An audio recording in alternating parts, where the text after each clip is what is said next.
সুপ্রিয় শিক্ষার্থীরা, আশা করি ভালো আছো।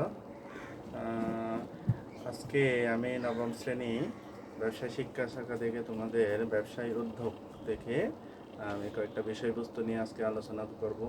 বিগত ক্লাসে ধারাবাহিকতায় আজকে আমরা আমাদের সেই আলোচ্য বিষয়গুলো আজকে আমরা আলোচনা করব। ঠিক আছে, তোমরা সবাই এই যে আমাদের টেক্সট বই আছে, বোর্ড কর্তৃক প্রদত্ত ওই টেক্সট বইটা নাও। সেই সাথে তোমরা পেজটা খুলো। আজকে আমরা চতুর্থ অধ্যায় থেকে সমবায় সমিতির যে তোমাদের প্রকারভেদ আছে, কেমন প্রকারভেদ বলতে, হ্যাঁ এখানে প্রকারভেদ প্লাস হচ্ছে সমবায় সমিতির গঠন প্রক্রিয়া, এগুলো নিয়ে আজকে আমরা আলোচনা করব। আশা করি তোমরা এই কোভিড-19 কবল থেকে সবাই মুক্ত আছো। ঠিক আছে, তোমরা সবাই ঘরে অবস্থান করবা এবং তোমরা নিয়মিত অনলাইন দেখে তোমাদের বিষয়বস্তুগুলো নিয়মিত অনুশীলন করবা।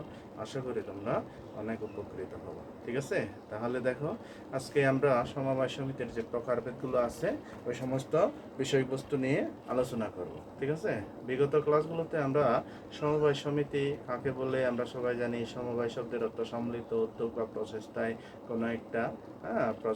কোনো একটা কাজে হাত দেয়া, এগুলো হচ্ছে সমবায় সমিতি। ঠিক আছে, আমরা জানি বাংলাদেশে 2001 সালের সমবায় সমিতি আইন দ্বারা আমাদের যাবতীয় সমবায় সমিতির কার্যগুলো পরিচালিত হয়ে আসতেছে। ঠিক আছে, আজকে আমরা প্রকারভেদগুলো নিয়ে আলোচনা করব। যেহেতু সমবায় সমিতি সম্মিলিত প্রচেষ্টায় এগুলো একটা সংগঠন। ঠিক আছে, এখানে দেখো আমাদের এখানে দেয়া আছে, যদিও বর্তমানে সমাজের বিভিন্ন শ্রেণীর পেশার মানুষের নিজেদের উদ্যোগ ও সরকারি পৃষ্ঠপোষকতায় আর্থিক ও সামাজিকভাবে স্বনির্ভরতা আনয়নের লক্ষ্যে বিভিন্ন ধরনের সমবায় সমিতি গঠন করে থাকে। মূলত এটা পূর্বেকার সময়ে বা এটার প্রধান উদ্দেশ্য ছিল যারা হচ্ছে একদম নিম্নবিত্ত বা বিত্তহীন, হ্যাঁ, তাদের জন্য এই সমবায় সমিতি সাধারণত প্রথমে উদ্যোগ নেওয়া হয়েছিল। কিন্তু বর্তমানে বিভিন্ন পেশায় নিয়োজিত যারা আছে তাদের আর্থসামাজিক উন্নয়নের জন্য বর্তমানে বিভিন্ন ধরনের সমবায় সমিতি গঠন করা হয়েছে। সেই কারণে 2004 সালের আমাদের যে সমবায় বিধি আছে, কেমন এই যে এখানে বইতে দেয়া আছে দেখো, তবে সমবায় বিধিমালা 2004 এর পেশাভিত্তিক নিম্নোক্ত সমবায় সমিতির নামে উল্লেখ করা হয়েছে। এখানে আমাদের 20 ধরনের সমবায় সমিতির কথা বলা হয়েছে। তাহলে আমাদের আজকে আলোচ্য বিষয়বস্তু হচ্ছে সমবায় সমিতির প্রকারভেদ। সমবায় সমিতির প্রকারভেদ,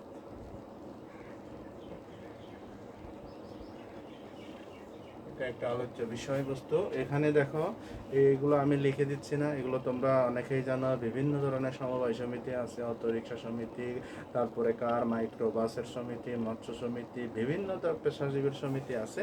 এগুলো জাস্ট আমি পড়তেছি, তোমরা সবাই মনোযোগ দিয়ে টেক্সট বইটা দেখবা এবং আমার এই কথাগুলো ভালো করে শুনবা। আশা করি তোমরা বুঝতে পারবে। ঠিক আছে, এখানে দেখো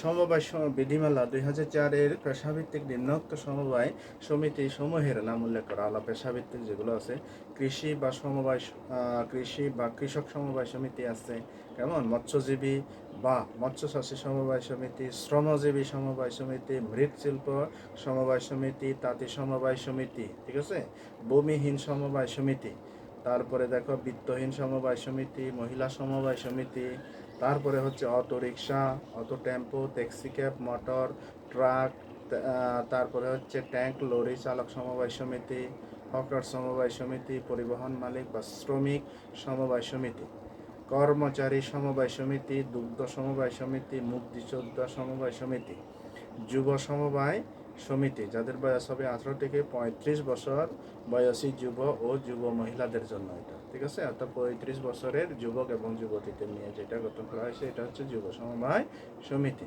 গৃহায়ন বা হচ্ছে হাউজিং সমবায় সমিতি, ফ্ল্যাট বা অ্যাপার্টমেন্ট মালিক সমবায় সমিতি।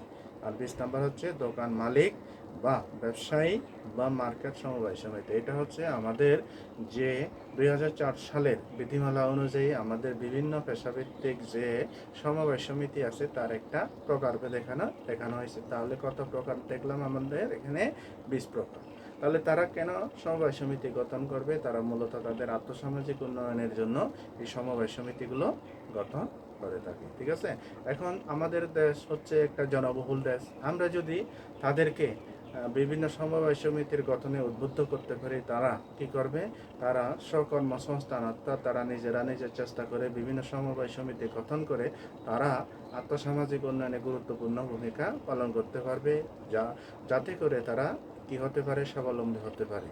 ঠিক আছে, তারপরে তারা দেশের বিভিন্ন আর্থসামাজিক উন্নয়নে গুরুত্বপূর্ণ ভূমিকা পালন করতে পারবে। সেই কারণে সমবায় সমিতি অবশ্যই একটা গুরুত্ব বহন করে, বিশেষ করে আমাদের মতো দেশের ক্ষেত্রে। ঠিক আছে, এখন দেখো এখানে কি বলা আছে, সকল ধরনের সমবায় সমিতির মুখ্য উদ্দেশ্য হল সদস্যদের আর্থসামাজিক উন্নয়ন। ঠিক আছে, তবে স্বল্পবিত্ত ও মধ্যবিত্তদের জন্য সমবায়ের উদ্ভব হলেও বিভিন্ন শ্রেণীর পেশার বিত্তশালী ব্যক্তিও সমবায় সমিতি গঠন করার সুযোগ পাচ্ছে।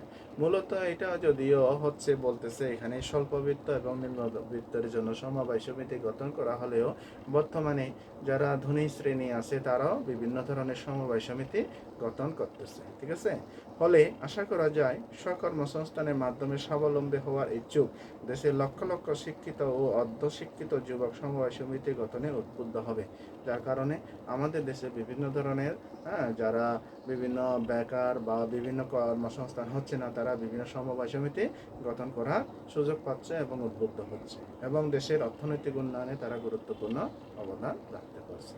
ঠিক আছে, আশা করি তোমরা এই বিষয়টা বুঝতে পারছো। এখন আসি আমাদের সমবায় সমিতি গঠন প্রক্রিয়া।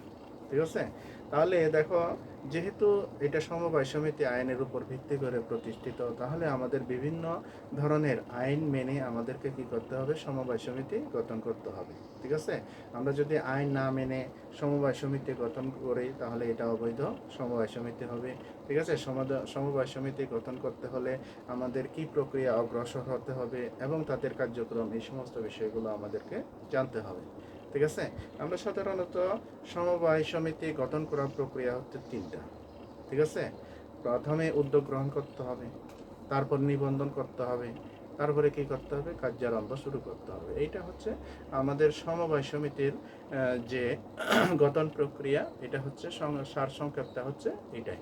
ঠিক আছে, এখানে আমাদের এই ব্যাপারে অনেকগুলো বিষয় এখানে আলোচনা আছে, ওগুলো আমরা আজকে আলোচনা করব। ঠিক আছে, তাহলে প্রথমে আছে সমবায় সমিতির গঠন প্রক্রিয়া।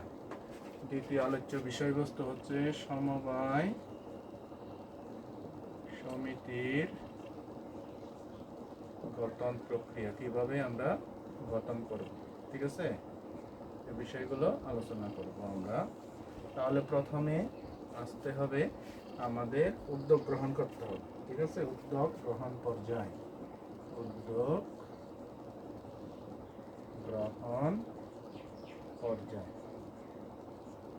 তারপরে দুই আছে আমাদের নিবন্ধন পর্যায়, নিবন্ধন পর্যায়। আর তিন হচ্ছে কার্যারম্ভ পর্যায়, এই হচ্ছে আমাদের তিন পর্যায়ে আমাদেরকে সমবায় সমিতি গঠন করলে তাহলে এই ধাপগুলো আমাদের বা পর্যায়গুলো আমাদেরকে কি করতে হবে, অনুসরণ করতে হবে। ঠিক আছে, তাহলে দেখো আমাদের সমবায় সমিতির ক্ষেত্রে আমাদের 2001 সালের সমবায় সমিতি আইন দ্বারা বাংলাদেশের যাবতীয় সমবায় সমিতিগুলো কি হচ্ছে, গঠিত এবং পরিচালিত হচ্ছে। ঠিক আছে, এখানে দেখো কি বলা আছে, আইনের মাধ্যমে গঠিত বলে আইনগত নিয়ম পালনের মাধ্যমে সমবায় সমিতি পরিচালনা করতে হয়।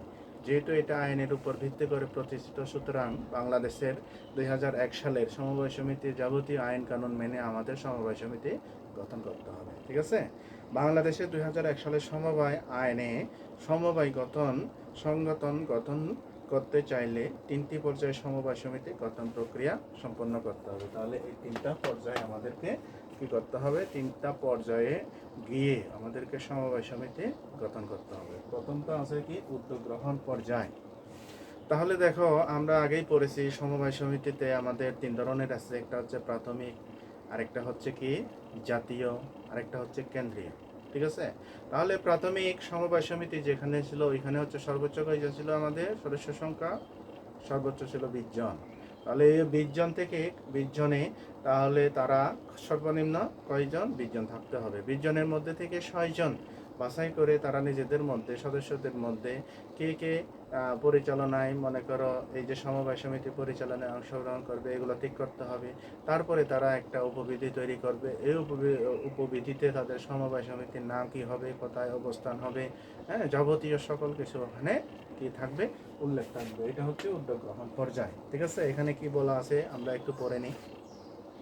প্রাথমিক সমবায় সমিতি গঠন করতে চাইলে সমবনা, সমশ্রেণী ও সমপেশা ও সমমর্যাদায় প্রাপ্তবয়স্ক ন্যূনতম 20 জন মানুষের একত্রিত হয়ে উদ্যোগ গ্রহণ করতে হয়। তাহলে এগুলো কি হতে হবে? সমমনা, সমশ্রেণী, সমপেশার, কেমন, অর্থাৎ সমমর্যাদায় কয়জন? 20 জন অবশ্যই কি করতে হবে? স্বেচ্ছায় একত্রিত হয়ে তাহলে সমবায় সমিতি গঠনের উদ্যোগ নিতে হবে। এই সকল উদ্যোক্তা নিজেদের মধ্য থেকে, ওই যে আমি যেটা বলছি, তাহলে 20 জনের মধ্যে থেকে তারা কি করবে? মধ্য থেকে 6 জনকে নিয়ে একটি ব্যবস্থাপনা কমিটি গঠন করবে, একটা ব্যবস্থাপনা কমিটি গঠন করতে হবে। উক্ত কমিটি নিবন্ধন সহ সমবায় সমিতির গঠনের জন্য একটি উপবিধি তৈরি করবে। এই যে 6 জন আছে, তাহলে 6 জন যে ব্যবস্থাপনা কমিটি আছে তারা কি করবে? এই সমবায় সমিতির নিবন্ধনের জন্য যাবতীয় কাজগুলো তারা সম্পন্ন করবে। ঠিক আছে, উপবিধিতে সমবায় সমিতির নাম, এই উপবিধিতে কি কি থাকবে দেখো। সমবায় সমিতির নাম থাকবে, ঠিকানা থাকবে, তাদের উদ্দেশ্য থাকবে, মূলধনের পূর্ণ বিবরণ থাকবে, কি কত টাকা মূলধন আসতেছে, বা শেয়ার হলে শেয়ারের মূলধন ও সংখ্যা, তাহলে মূলধন কত এবং শেয়ারের সংখ্যা কত, শেয়ার বিক্রয় পদ্ধতি, কিভাবে তারা শেয়ার বিক্রয় করবে, উদ্যোক্তাদের নাম, যারা যারা উদ্যোক্তা আছে, কেমন, তাদের নাম, ঠিকানা ও পদবি এবং সমিতি পরিচালনার নিয়ম, ওখানে সবকিছু উপবিধিতে উল্লেখ থাকতে হবে। ঠিক আছে, সমিতির জন্য একটি শিলমোহরও তৈরি করতে হবে, যেহেতু এটা একটা হচ্ছে আইনের উপর ভিত্তি করে সমবায় সমিতি প্রতিষ্ঠিত, বা আইন মেনে যেহেতু এই সমবায় সমিতি গঠন করা হয়েছে, সুতরাং তাদেরকে অবশ্যই একটা শিলমোহর কি ব্যবস্থা করতে হবে বা ব্যবহার করতে হবে। ঠিক আছে, সমিতি অসীম দায় বিশিষ্ট হলে, সসীম দায় বিশিষ্ট হলে নামের শেষে লিমিটেড কথাতে লিখতে হবে। তাহলে এটা সসীম এবং অসীম। ঠিক আছে, দায়টা যদি শেয়ারের মাধ্যমে হয় তাহলে কি হবে? সসীম হবে, অর্থাৎ কোনো ব্যবসায় যদি অবসায়ন হয় তাহলে তাদের ওই পরিমাণ টাকা সর্বোচ্চ ক্ষতি হতে পারে। ঠিক আছে, ওইটা হচ্ছে সসীম দায়। তাহলে সসীম দায়বদ্ধ হলে আমরা অমুক সমবায় সমিতি লিমিটেড লিখতে হবে, যেমন কর্মচারী সমবায় সমিতি লিমিটেড। যদি কি হয়, তাদের মূলধনটা কি হয়, দায়টা যদি তাদের কি হয়, সসীম হয়, সেক্ষেত্রে আমরা লিমিটেড পদ্ধতি ব্যবহার করব। ঠিক আছে, তারপরে আসি আমাদের নিবন্ধন পর্যায়ে। এখন দেখো, সমবায় সমিতি যেখানে অবস্থিত সেখানে আমাদেরকে করতে হবে কাছাকাছি, এখানে নিবন্ধকের কাছে আমাদেরকে যেতে হবে। নিবন্ধনের কাছ থেকে আমাদের নিবন্ধন ফর্ম সংগ্রহ করতে হবে। কেমন, নিবন্ধন ফর্ম সংগ্রহ করে এটা যথাযথ পূরণ করে নির্ধারিত ফি প্রদান করে আমাদেরকে কি করতে হবে?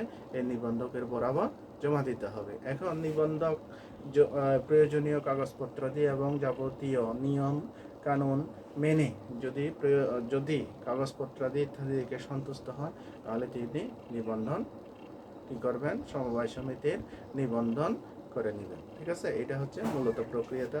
আমাদের এখানে বিভিন্ন ধরনের সমবায় সমিতির আছে, তাদের টাকার পরিমাণ কত হবে ইত্যাদি এখানে আলোচনা আছে, ওই বিষয়টা আমরা একটু দেখতে হবে। ঠিক আছে, আমরা একটু পরে দেখি। দেখো, ক নাম্বার হচ্ছে নিবন্ধন পর্যায়। এই পর্যায়ে নিবন্ধনের উদ্যোগ গ্রহণ করতে হয়, তাহলে তার রেজিস্ট্রেশন করতে হবে। সোজা কথা, সমিতির যে এলাকায় অবস্থিত সেই এলাকায় সরকার কর্তৃক মনোনীত নিবন্ধকের অফিস থেকে নিবন্ধনের আবেদন ফর্ম 1 সংগ্রহ করে যথাযথভাবে পূরণ করে নির্ধারিত ফি সহ প্রস্তাবিত উপ আইনের 3 কপি সহ, এখানে আইন আছে আমাদের, এই যে উপ আইন যেটা আছে, তাহলে 3 কপি সহ নিবন্ধকের নিকট জমা দিতে হবে। তাহলে কয় কপি?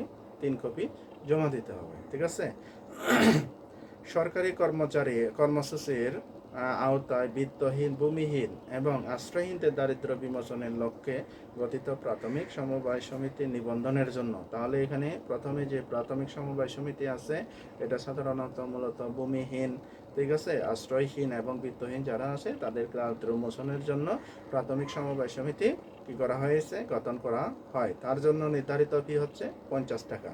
ট্রেজারি চালান অর্থাৎ চালানের মাধ্যমে এই টাকাগুলো কি করতে হবে, জমা দিতে হবে। তারপরে দেখো অন্যান্য প্রাথমিক সমবায় সমিতি, এটা হচ্ছে যারা হতদরিদ্র আছে তাদের জন্য, এবং অন্যান্য যে সমবায় সমিতিগুলো আছে প্রাথমিক সমবায় সমিতি, তার জন্য নিবন্ধনের জন্য কত, 300 টাকা ট্রেজারি চালান দিতে হবে, অন্যান্য যেগুলো আছে। এরপরে আছে আমরা কেন্দ্রীয় সমবায় সমিতি, আমরা 3 প্রকার পড়ছিলাম। কেন্দ্রীয় সমবায় সমিতি নিবন্ধনের জন্য কত, 1000 টাকা ট্রেজারি চালান, এবং জাতীয় সমবায় সমিতি নিবন্ধনের জন্য 5000 টাকা ট্রেজারি চালান ব্যবহার করতে হবে। ঠিক আছে। অর্থাৎ এখানে বলা আছে দেখো, প্রথমে যারা হতদরিদ্র তাদের জন্য আমাদের কত আছে, এখানে নিবন্ধন 50 টাকা, এবং অন্যান্য যে প্রাথমিক সমবায় সমিতিগুলো আছে তার জন্য নির্ধারণ করা হয়েছে কত, এখানে 300 টাকা। কিন্তু কেন্দ্রীয় সমবায় সমিতির জন্য কত, 1000 টাকা, এবং জাতীয় সমবায় সমিতির জন্য আমাদের এখানে 5000 টাকা ট্রেজারি চালান জমা দিয়ে তারপরে আবেদনপত্র এগুলো জমা দিতে হবে। ঠিক আছে। তারপরে দেখো কি আছে, নিবন্ধনের জন্য বিভিন্ন সমবায় সমিতির শেয়ার মূলধনের পরিমাণ নির্দিষ্ট করা আছে। তাহলে নিবন্ধন করার জন্য কোন সমবায় সমিতিতে কত টাকা, কেমন কত টাকা মূলধন সরবরাহ করতে পারবে বা মূলধন আনতে হবে বা অনুমোদিত মূলধন কত, সেই পরিমাণ এখানে কি এই টাকাগুলো উল্লেখ আছে। দেখো, দারিদ্র মোচনের লক্ষ্যে স্বেচ্ছায় বা সরকারি কর্মসূচির আওতায় গঠিত প্রাথমিক সমবায় সমিতি নিবন্ধনের জন্য কমপক্ষে 3000 টাকা। তাহলে প্রথমে যে প্রাথমিক সমবায় সমিতি আছে, তাহলে তার জন্য কমপক্ষে কত, 3000 টাকা কি করতে হবে, 3000 টাকার মূলধন নিয়ে শুরু করতে হবে। এরপরে আছে দেখো, ক্রেডিট কোঅপারেটিভ সোসাইটি ব্যতীত অন্যান্য প্রাথমিক সমবায় সমিতির জন্য কমপক্ষে 20,000 টাকা। তাহলে ক্রেডিট প্রোগ্রাম যেটা আছে অর্থাৎ ঋণের প্রোগ্রাম যেটা আছে ওইটা বাদ দিয়ে অন্যান্য যে সমস্ত প্রাথমিক সমবায় সমিতি আছে তার জন্য 3000 টাকা। তারপরে আছে দেখো, ক্রেডিট কোঅপারেটিভ সোসাইটি ব্যতীত অন্যান্য প্রাথমিক যেগুলো আছে তার জন্য 20,000 টাকা করতে হবে।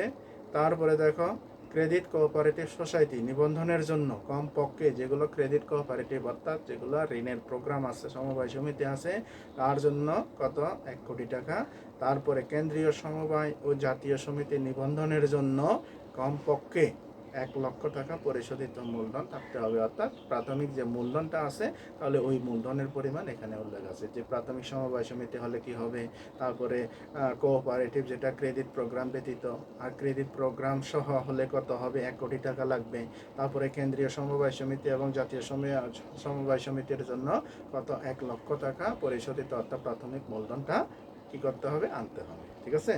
আবেদনপত্রটি পরীক্ষা নিরীক্ষা করে কাগজপত্র ও নিয়মাবলী সহ সকল বিষয় সঠিকভাবে পাওয়া গেলে নিবন্ধক সমবায় সমিতির নাম তার নিবন্ধন বইতে তালিকাভুক্ত করেন। তাহলে এই শর্তগুলো যদি মেনে কেউ যদি সমবায় সমিতি গঠন করতে চায়, তাহলে এই আবেদন যদি সব কিছু ঠিক থাকে, তাহলে নিবন্ধক তাহলে কি করবেন, এই সমবায় সমিতি নিবন্ধন করে ফেলবেন। ঠিক আছে, বা তালিকাভুক্ত করেন, এবং সমিতিকে সিল অথবা ব্যবহার করতে হবে 2 কপি উপবিধি ও নিবন্ধন নাম্বার প্রদান করবেন। তাহলে সিল দিতে হবে।